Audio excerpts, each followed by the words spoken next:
Mari kita berdoa. Bapa di dalam surga, Engkau sungguh Allah yang baik. Bapa yang penuh dengan pengertian, yang selalu mau membimbing hidup kami, memimpin dan menuntun kami ke jalan yang benar. Engkau gembala yang baik, yang tidak pernah membiarkan kami domba-domba terhilang. Dengan firman-Mu yang terus Engkau berikan kepada kami Tuhan, Engkau merindukan kami menjalaninya, dan kami beroleh sukacita, kemenangan yang daripadamu. Biarlah pagi ini ketika kami boleh memasuki minggu yang baru, kami boleh membuka hari kami dengan pujian dan penyembahan. Teduhkan hati kami untuk kami saat ini merenungkan akan firman-Mu.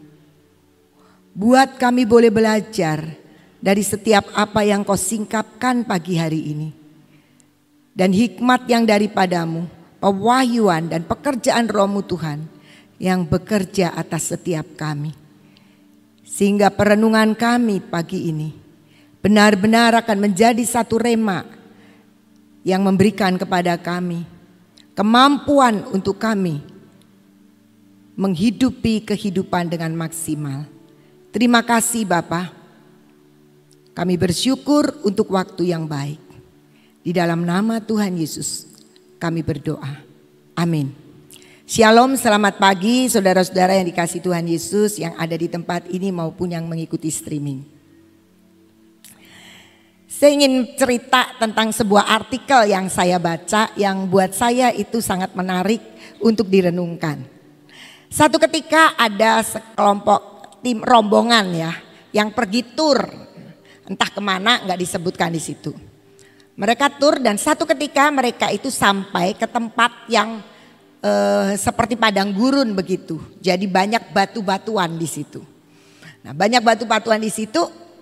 Kemudian ada tulisan di situ, di tempat yang banyak batu itu. Yang mengambil batu ini akan menyesal.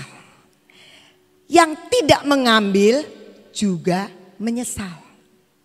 Nah, sekarang kalau bingung kan, ngambil nyesel, nggak ngambil nyesel.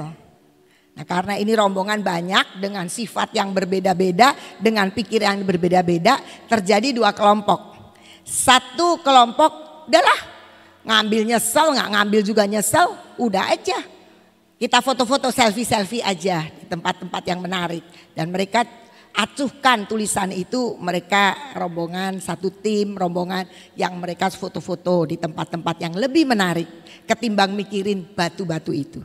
Tapi ada sekelompok orang-orang yang mengikuti tur itu, mereka berpikir kalau nggak ngambil nyesel.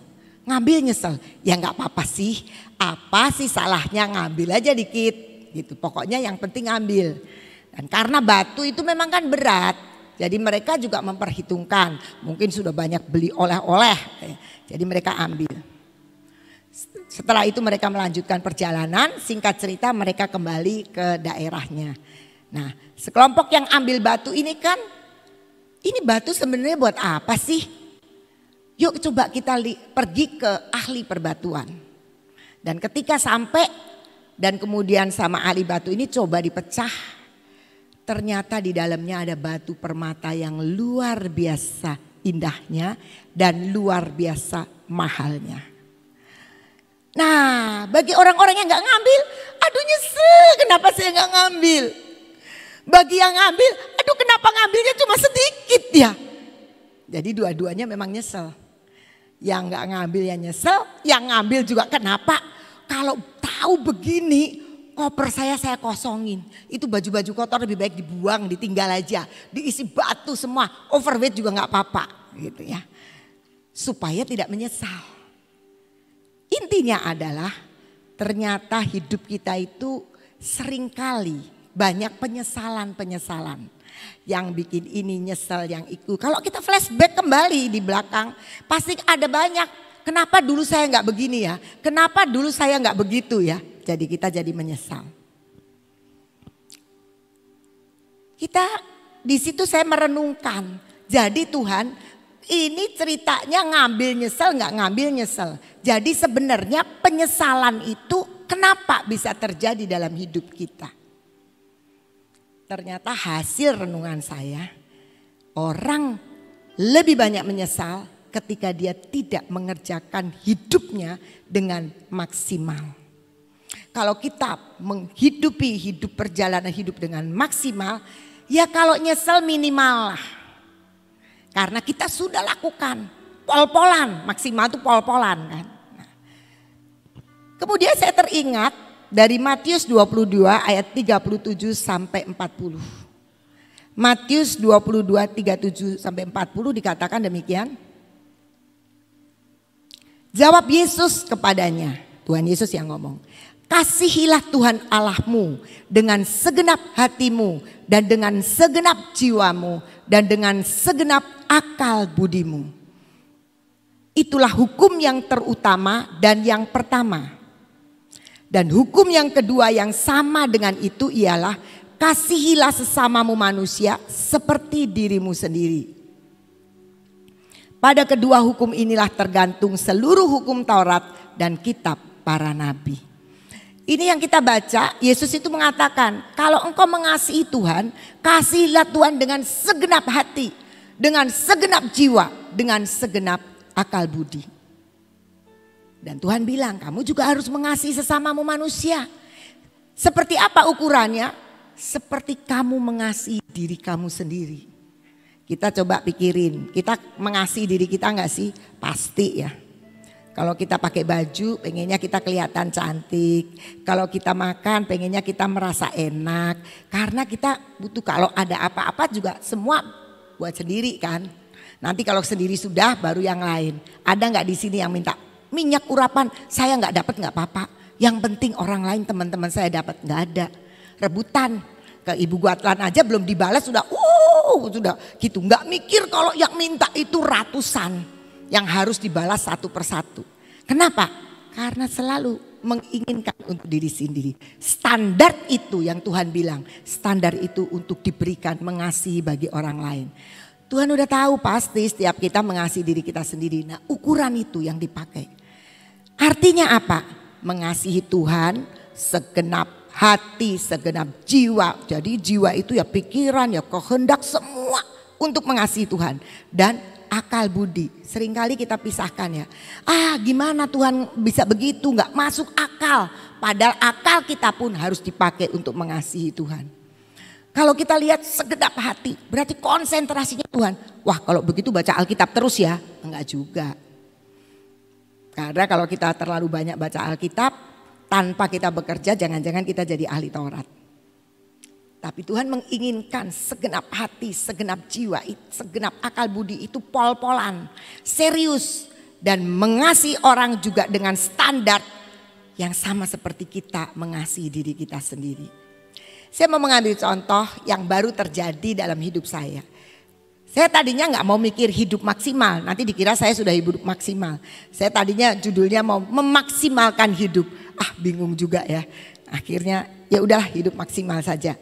Saya mau cerita bagaimana saya tidak mengerjakan sesuatu dengan segenap hati. Dan efeknya apa? Beberapa hari yang lalu graduation SMA. Dan saya mendapat tugas ya pasti saya harus nyampaikan kata sambutan dan saya membawa firman. Tapi yang bagi saya yang ganjel adalah dress code. Dress code-nya kebaya. Bisa bayangin saya pakai kebaya ya. Saya kalau jalan cepat serampangan begitu suruh pakai kebaya. Saya paling gemes sekali kalau sudah dress code. Tapi mau nggak mau ya saya harus menghargai panitia. Saya bilang nggak mau mikir lah. Saya mau mikirnya nyiapin firman dulu aja. Nggak mau mikir. Tahu kebayanya di mana saya juga nggak ingat masih cukup apa tidak belakangan. Sambil dalam hati kenapa ya nggak pakai blazer aja. Kan lebih resmi lebih bagus. Tapi mereka pakai kebaya. Ya sudah, saya tidak mikir. Udah gitu, sehari sebelum hari hanya, saya baru mikir. Pakai apa ya, kebaya yang mana ya. Saya punya sih beberapa, tapi gak tahu cukup, gak tahu enggak. Saya tanya, ini pakai kebaya apa ya, ini kebaya apa ya, bingung sendiri. Akhirnya anak saya mengingatkan, tahun lalu juga ada sekolah SD yang pakai kebaya, tapi waktu itu masih online. Saya coba, cukup, udahlah cukup, udah beres. Gitu. Rambut sih ya udah begini aja. Tiba-tiba kepala sekolah bilang begini, Miss besok guru-guru boleh nggak pulang jam 10? Kenapa pulang jam 10? Kan graduationnya sore. Iya mereka mau ganti casing, maksudnya mau dandan gitu. Jadi saya pikir, aduh guru-guru dandan, kalau saya tidak dandan nanti saya paling jelek ya. Gitu. Malam itu saya lagi mikir, waduh pasti dandan lagi, saya bukan orang yang suka dandan. Jadi akhirnya saya hubungin satu guru yang memang pintar, memang dia punya salon di rumah buat tambahan. Nah akhirnya singkat cerita ya udah dandan. Udah gak mau mikir apa-apa. Karena pagi itu saya punya banyak janji. Karena ini lagi penerimaan siswa, jadi saya punya janji. Pulang 1:30, jam 4 mulainya. Gitu. Saya pulang sudah gitu. Udah baru pulang mikir-mikir saya pakai sendal apa ya. Gak kepikir, aduh saya sendal. Kalau orang pakai kain ini mesti sendalnya high heel dong, paling enggak. Sedangkan saya itu orang yang suka jalan cepat, semua tahu sendal saya semua flat. Kalaupun tinggi depannya juga tinggi, jadi flat. Karena saya tidak pakai, enggak sih. Jadi saya mikir-mikir apa ya, waduh. Nah itulah karena saya tidak melakukan dengan segenap hati, dengan segenap jiwa. Kesel, aduh cari apa-apa. Oh ada ternyata 2 sendal yang dua-duanya sudah lama tidak saya pakai. Saya bilang sama Mbak ini dilapin, dibersihin, saya mau pakai. Akhirnya waktu mau pakai saya milih yang mana ya ini. Yang ini sudah lama, yang ini lebih lama lagi belum nggak dipakai. Saya tuh di otak sudah mikir, ini masih bagus nggak ya? Biasanya kalau sudah lama itu kan tiba-tiba lemnya udah copot. Tapi saya sudah tidak punya waktu mikir, cuma saya milih warna. Wah kain saya cocok sama yang ini, saya pakai langsung. Jalan. Ceritanya saya sambutan jalan ke depan, saya nyampaikan firman jalan ke depan, gak masalah. Naik ke atas panggung untuk wisuda anak-anak ngalung-ngalungin itu tidak masalah. Sampai terakhir saya harus memblessing anak-anak, menumpangi tangan anak satu-satu di atas panggung. Terakhir dan doa berkat terakhir. Saya baru jalan 2 langkah dipanggil, sendalnya copot. Itu talinya copot, tapi Tuhan itu baik ya. Tuhan itu baiknya apa? Karena itu sendal itu ada serempangnya 2 kali. Jadi kalau copot 1 masih bisa, tapi kan harus diseret. Untungnya saya pakai kain, saudara. Jadi nggak ada yang lihat. Cuma Sir Steve bilang gini, kenapa kakinya Miss Ina kok jalan kok diseret-seret ya? Dia nggak tahu sendalnya copot. Akhirnya singkat cerita saya sudah memblessing. Tapi yang saya mau katakan di sini, kenapa bisa terjadi seperti itu? Karena saya tidak maksimal mempersiapkan semuanya. Saya pikir itu saya siapin firman itu jauh lebih penting. Ngurusin pakai kebaya bikin ribet. Hati sebenarnya dongkol. Kenapa mesti pakai kebaya? Tapi saya harus menghargai panitia. Nah itu yang Tuhan inginkan juga ketika kita mengasihi Dia, kita segenap hati itu artinya sungguh-sungguh berkonsentrasi, sungguh-sungguh memikirkan, sungguh-sungguh menjiwai apa yang sedang diinginkan. Nanti tanggal 17 Juni graduation SD. SD ini dress code-nya beda lagi. Baju putih, kalau mau pakai celana warna kaki. Ribet enggak? Ribet juga. Tapi saya tidak mau jatuh di lubang yang sama. Saya mulai mikirin baju putih yang mana. Enggak punya. Saya enggak punya yang pantas gitu. Saya punya baju putih tapi baju santai-santai untuk graduation. Saya pikir ini guru pasti all out mempersiapkan dengan baik. Saya sebenarnya pengen ngomel juga. Ngapain sih mesti pakai putih lagi gitu ya. Dan tapi akhirnya saya persiapkan dari sekarang supaya tidak terjadi lagi hal yang tidak maksimal untuk saya memberikan. Saya tahu guru-guru siswa-siswa, wih cantiknya luar biasa. Semua dandan, semua pakai kebaya, semua sukacita. Lah kalau saya beda sendiri, kan jadi saya yang aneh. Mereka sungguh-sungguh melakukan dengan segenap hati. Tapi saya setengah hati. Dan akibatnya saya tidak menyangka bahwa sendal saya ini lemnya sudah nggak kuat lagi karena memang udah bertahun-tahun nggak pernah dipakai. Yang saya mau katakan, sebegitulah kita dengan Tuhan. Kalau kita mengasihi Tuhan, Tuhan ingin all out. Kita berkonsentrasi, mempersiapkan diri, sungguh-sungguh melakukan dengan kesungguhan hati. Bukan cuma setengah hati. Bahkan akal budi kita, hikmat kita, pikiran kita, pinteran kita. Semuanya diserahkan untuk kehendak Tuhan. Kolose 3 ayat 23 mengatakan begini. Apapun juga yang kamu perbuat, perbuatlah dengan segenap hatimu seperti untuk Tuhan dan bukan untuk manusia. Kalau saya graduation, saya dandan sepertinya untuk manusia. Karena saya mematuhi aturan dari panitia graduation. Karena saya ingin menghargai para orang tua yang sudah nitipin dan percaya anaknya masuk di terang bangsa. Tapi tetap setengah hati. Nah, Tuhan menginginkan segenap hatimu seperti kamu sedang melakukan untuk Tuhan. Kenapa seperti itu? Kadang-kadang kita tidak sadari bahwa sesungguhnya apapun yang kita lakukan itu kita harus membangun sebuah nilai kerajaan. Karena ternyata Tuhan bilang apa saja yang kamu perbuat, lakukan seperti untuk Tuhan. Artinya Tuhan mau yang kamu perbuat harus punya nilai kerajaan. Karena begitu urusannya sama Tuhan itu pasti urusan kerajaan. Kerajaan Allah maksudnya.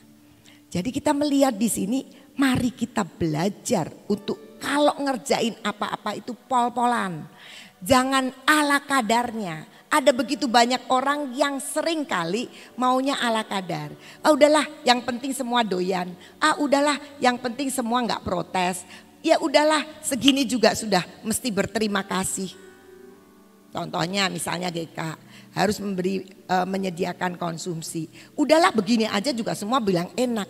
Tapi kita tidak dengan segenap hati mau membuat sesuatu yang baru, yang lebih indah, yang lebih ajaib, yang lebih luar biasa.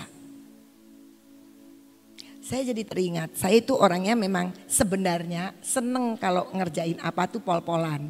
Cuma kadang-kadang gemes kalau ngepol pakai ya itu pakai ribet-ribet pakai kebaya begitu tuh gemes. Tapi segala sesuatu sebenarnya saya dasarnya adalah sesuatu yang mau prepare dengan segenap hati. Sampai dulu waktu saya kuliah pun saya pilih jurusan itu saya prepare bukan gak prepare. Apa yang saya suka saya pilih. Mata pelajaran apa yang mendukung di dalamnya kalau saya tidak suka saya tidak mau pilih. Jadi saya tahu saya suka matematika, fisika, saya suka pelajaran-pelajaran begitu ya saya masuk ke teknik. Saya tidak mau karena saya gak suka. Walaupun waktu saya masuk tingkat 1 saya tahu. Saya pelajari dulu apa saja yang saya dapat. Kimia saya tidak suka, tapi ada di tingkat 1 nggak apa-apalah cuma 1 tahun harus dilewati. Tapi kita harus prepare dengan segenap hati. Itu menjadikan apa? Menjadikan kita maksimal dan ketika kita menoleh ke belakang kita tidak akan pernah menyesal karena kita sudah pol-polan ngerjainnya. Sampai kalaupun Glorious Kitchen masak udah pol-polan ini belajar pol-polan, tapi jadinya tetap ada orang yang bilang kok nggak enak, kok keasinan. Ya itu koreksi buat kita. Tapi kita tidak akan pernah menyesal. Tapi kita udah kerja pol-polan. Tapi tetap aja ternyata tidak enak. Karena kadang-kadang GK itu bikin menu-menu yang aneh-aneh. Dan kadang-kadang ada yang suka, ada yang enggak. Tapi kalau kita udah lakukan dengan segenap hati. Seperti untuk Tuhan dan bukan untuk manusia. Tapi jangan terus nanti kalau nggak enak. Saya mau kerja buat Tuhan kok, bukan buat kamu. Ya jangan. Karena bagaimanapun juga ketika kita ingin makan enak tentu kita mengasihi saudara sesama kita untuk mereka juga menikmati sama seperti yang kita inginkan. Yang kedua, bagaimana kita hidup maksimal selain kita sudah pol-polan dengan segenap hati, dengan segenap jiwa, dengan segenap akal budi. Maka Yohanes 15 ayat 5 bagian B yang bagian bawah saja dikatakan sebab di luar aku Yesus kamu tidak dapat berbuat apa-apa. Kita harus yakinin bahwa hidup kita nggak bisa apapun, berprestasi apapun, apalagi maksimal di luar Yesus.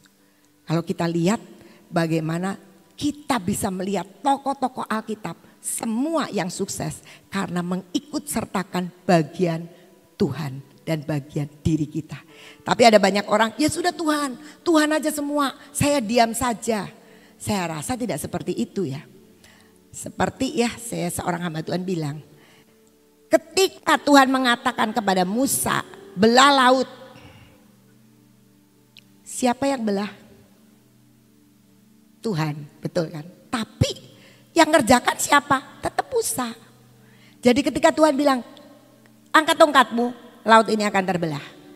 Kalau Musa tidak mau ngangkat tongkat, apakah terbelah? Tidak. Artinya ada bagian di mana Musa kerjakan dan Tuhan memberi otoritas.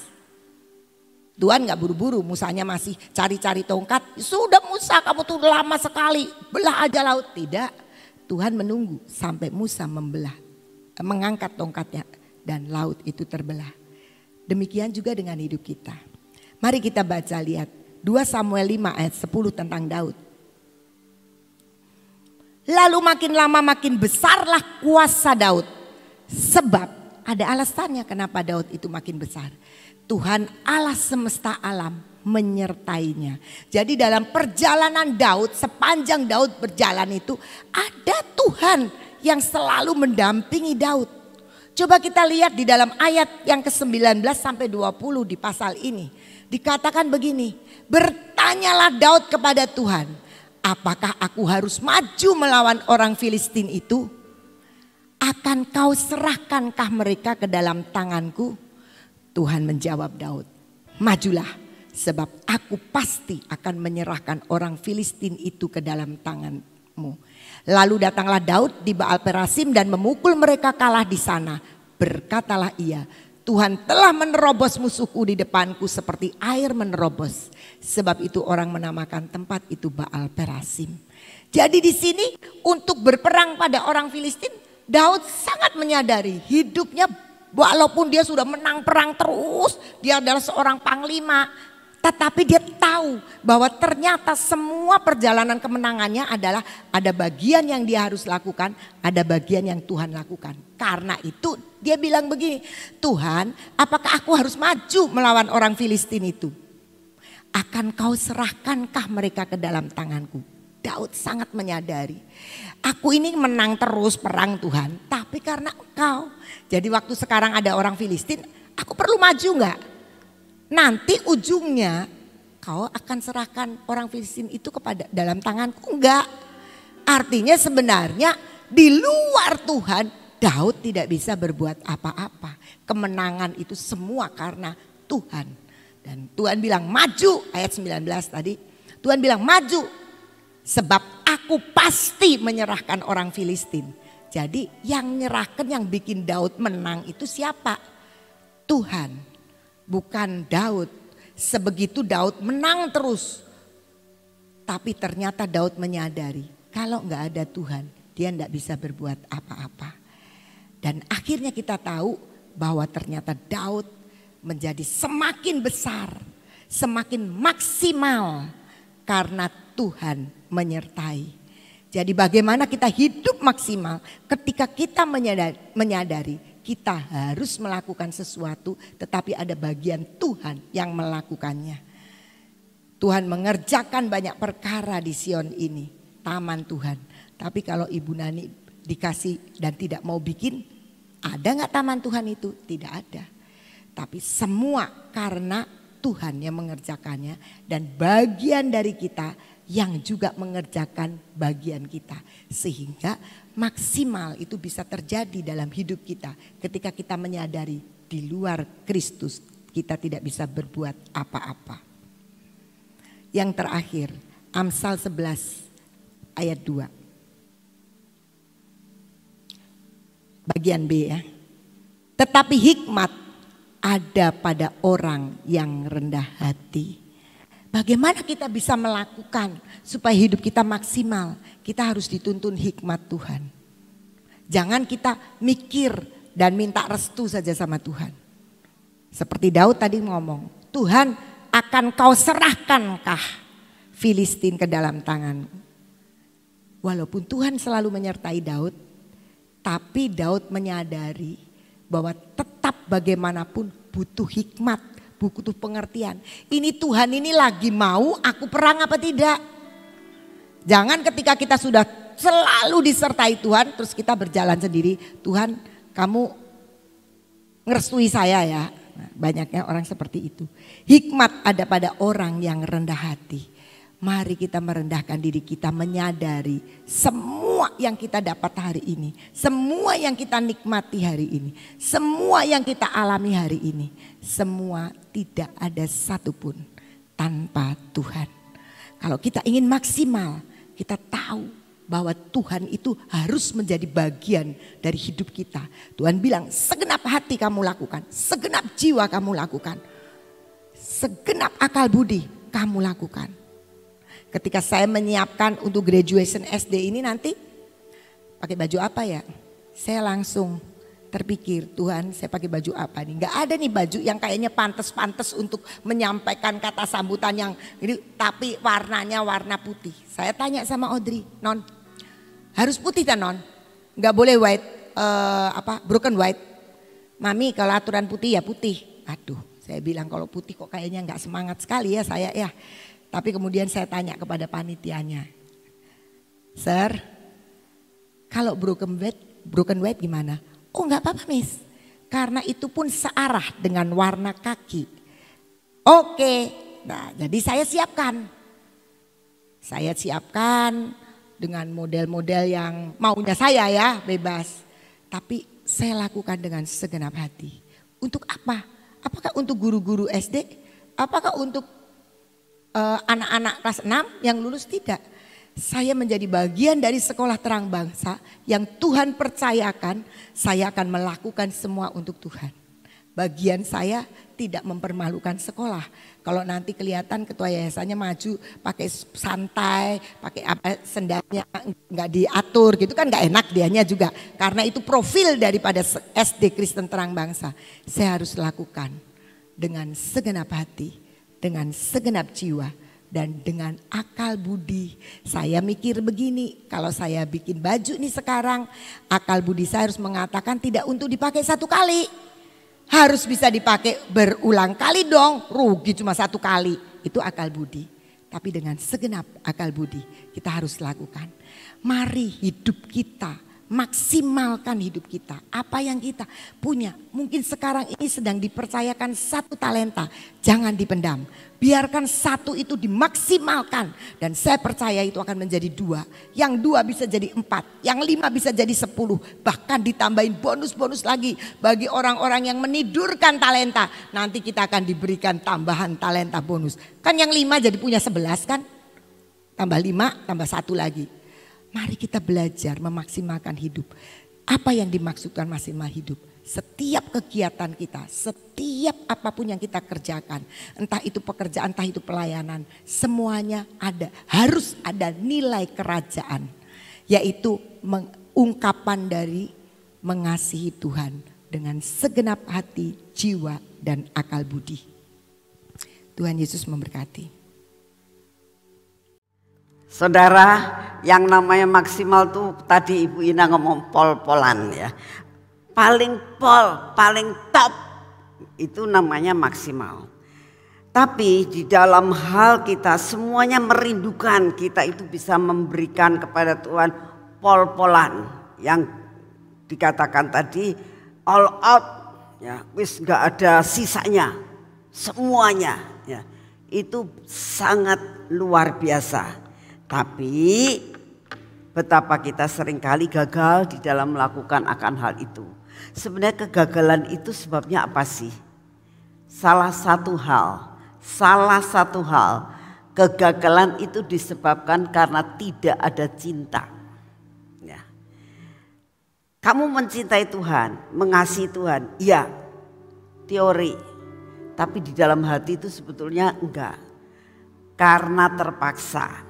Nah, kemarin ini saya memberikan ultimatum sama cucu saya. Saya bilang begini, kamu setiap hari harus belajar baca firman Tuhan 3 pasal, saya bilang.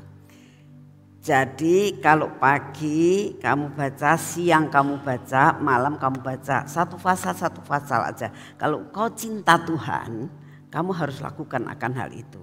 Ya, tapi ternyata dia itu nggak mau lakukan pagi, siang, sama malam. Dia lakukannya malam. Jadi kalau sudah malam, dia sudah mau tidur, dia tahu kewajibannya belum baca Alkitab, dia baca. Kadang-kadang sampai setengah 12 dia baru tidur. Nah, seringkali kan kalau malam minggu dia tidur sama saya, dan itu selalu begitu. Saya udah kasih tahu, kamu itu kalau pagi, siang, malam kamu baca 1 pasal. Jadi kalau kamu udah terlalu malam, kamu nggak sampai terlalu malam tidurnya. Ya, tapi nggak dilakukan. Nah, tapi dia tetap tidak berani tidak baca firman. Ya, jadi tetap dia malam itu baca firman sampai ngantuk matanya sampai tinggal 5 buat tetap baca firman. Saya tahu. Ya. Nah, kita tahu apa yang dilakukan. Ya. Dia tetap melakukan kewajibannya ya, untuk memenuhi target yang ditentukan. Tetapi tidak pakai cinta. Gak ada passion sama sekali. Hanya kewajiban. Nah, banyak kita yang ikut baca Alkitab 10 pasal ya, kayak kita itu dikejar target. Ya, harus selesai. Malam harus selesai. Sampai pol-polan rasanya nggak selesai. Ya. Utang lagi. Ya. Apa yang kita lakukan? Apakah kita mencintai Tuhan dengan maksimal? Seperti yang tadi diceritakan, lakukan segala sesuatu dengan maksimal. Ini cucu saya sudah melakukan dengan maksimal. Ya, yang penting pokoknya setiap hari dia memenuhi kewajibannya 3 pasal. Tetap memenuhi, nggak pernah bolong. Tetapi apakah dia lakukan itu dengan hati, dengan passion atau enggak? Ya, dengan cinta kepada Tuhan. Beda saudara. Kalau kita lakukan dengan passion, dengan cinta, itu tidak pakai kayak orang ngejar setoran. Ya. Kalau seseorang yang misalnya melakukan sesuatu yang sudah ditarget sama pimpinannya harus sekian, dia berusaha maksimal hanya untuk apa? Ngejar target. Apa pakai cinta? Enggak pakai cinta. Tapi itu yang Tuhan inginkan dalam hidup saudara. Lakukan segala sesuatu. Firman Tuhan tadi mengatakan gini. Kalau kau lakukan sesuatu, lakukan seperti engkau melakukan untuk Tuhan. Betul ya. Jadi bagaimana kamu lakukan kepada Tuhan? Kalau kamu punya cinta. Kalau engkau punya passion. Ya, itu tidak merupakan sesuatu kewajiban. Ya. Seperti Ibu Ina ini sebenarnya dia lakukan karena kewajiban sebagai pimpinan, harus mau melakukan ini, harus sudah ditentukan untuk pakai baju begini, jadi dia lakukan sebenarnya bukan karena cinta, karena kewajiban. Ya. Tapi saya percaya lakukan dia dengan maksimal, tapi ditambah cinta. Jadi itu lebih, kita makainya lebih enak ya, karena kita lakukan dengan cinta. Jadi tidak pakai terpaksa, tapi kita lakukan ya aku tahu aku melakukan untuk Tuhan ya. Dan semuanya akan terjadi dengan baik. Belajar lakukan segala sesuatu dengan cinta sama Tuhan. Amin. Yuk kita berdoa. Bapa, kami mengucap syukur untuk pagi hari ini. Kami selama 1 jam boleh menyembah Engkau pada minggu yang pertama ini Tuhan. Hari pertama di dalam kami melakukan semua tugas kami. Kami mendahulukan Engkau, kami melakukan semua dengan passion sehingga kami boleh melakukan dengan maksimal. Terima kasih Tuhan untuk kasih setiamu. Bapak, saat ini kami berdoa bahwa setiap yang ikut ambil bagian dalam streaming ini, baik yang ada di tempat ini maupun dimanapun juga saudara-saudara kami berada. Mari saudara kita bersatu hati saat ini. Kita berdoa juga dengan maksimal, dengan passion yang dari Tuhan. Apapun yang menjadi persoalan kita pada hari ini, pergumulan yang ada saat ini, tidak ada satupun yang dapat tersembunyi di hadapan-Mu Tuhan. Apa yang saat ini menjadi beban dalam hidup setiap anak-anak-Mu dimanapun juga berada. Beban masalah sekolah. Banyak anak-anak-Mu yang saat ini belum tahu dia masuk sekolah apa. Beban para orang tua yang akan nyekolahkan anaknya yang membutuhkan uang pangkal, uang gedung yang saat ini belum siap. Kami berdoa untuk para orang tua yang saat ini sedang kesulitan dalam masalah perekonomian. Kami berdoa buat anak-anak-Mu yang saat ini sedang menghadapi sakit penyakit yang belum sembuh-sembuh Tuhan. Kami berdoa untuk semua masalah yang dihadapi dalam masalah rumah tangga. Bapak, pagi hari ini kami persembahkan semuanya ke dalam tangan-Mu. Karena kami tahu Tuhan, masih ada Tuhan, masih ada jawaban. Kami tahu kami punya Allah yang besar. Engkaulah yang akan menyelesaikan dan mengambil alih semua persoalan kami. Terima kasih untuk semuanya. Bapak, saat ini kami datang di hadapan-Mu. Kami minta daya tahan tubuh yang daripada-Mu Tuhan. Beri kepada kami pagi ini daya tahan tubuh yang ilahi. Sehingga dalam menghadapi akan semua tantangan yang ada di dunia ini, kami percaya tidak ada satupun virus apapun, sakit penyakit apapun yang dapat menyerang kami. Karena di dalam tubuh kami ada daya tahan tubuh yang ilahi. Sehingga tidak ada satupun virus yang berani mendekati kami. Beri kekuatan dan kesehatan buat kami sebagai anak-anak-Mu ya Tuhan. Terima kasih untuk semuanya. Bapak, saat ini kami datang, kami tetap berdoa buat bangsa dan negara kami Tuhan. Engkau tahu akan keadaan bangsa negara kami. Kami berdoa semua investor-investor yang berasal daripada-Mu, yang membangun buat bangsa ini, itulah yang dapat masuk di negara kami. Semua investor yang tidak berkenan di hati-Mu, semua investor yang hanya ingin mengeruk kekayaan Indonesia, Engkau batalkan Tuhan, sehingga tidak merugikan bangsa dan negara kami. Kami berdoa saat ini ya Tuhan, Engkau akan memulihkan keadaan perekonomian, Engkau akan memulihkan semua dan semuanya di dalam negara kami. Terima kasih. Engkau lepaskan juga bangsa dan negara kami dari semua malapetaka. Kami berdoa saat ini Tuhan, biar lawatan-Mu mulai terjadi di seluruh dunia ini, di 5 benua dan di seluruh Indonesia. Terima kasih untuk kasih setia-Mu. Segala puji, hormat dan syukur kami naikkan di hadapan-Mu ya Tuhan. Terima kasih untuk pagi hari ini. Semua berkat yang terbaik Kau berikan buat kami pada hari ini. Di dalam nama Tuhan Yesus. Mari kita masuk dalam pengurapan.